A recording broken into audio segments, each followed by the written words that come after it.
Mayo Clinic'te yapılan bir araştırmanın sonucuna göre horlayanlar beyinlerini yıllarca yaşlandırıyor ve aynı zamanda kendilerini derin uykudan mahrum bırakarak beyin sağlıklarına zarar veriyor olabilirler. Bildiğimiz gibi şiddetli horlama ve nefes durmasına yol açan uyku apneleri başta inme ve kalp krizi olmak üzere Alzheimer hastalığını kolaylaştırıyor.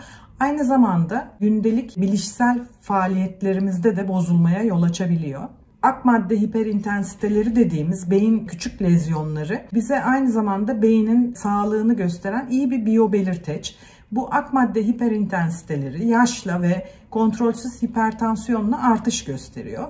İşte bu çalışmada ağır uyku apnesi olanlarla orta hafif uyku apnesi olanları hiperintensiteler açısından karşılaştırmışlar ve ağır uyku apnesi olanlarda bu hiperintensitelerin daha fazla arttığını görmüşler. Derin uyku da sağlıklı bir uyku için önemli bir gösterge. Yine bu çalışmada derin uyku değerlendirilmiş ve derin uykudaki her %10'luk azalmanın beyin yaşlanmasında 2,3 yıla tekabül eden hiperintensite artışına neden olduğunu göstermişler. Bu çalışma bize ne söylüyor?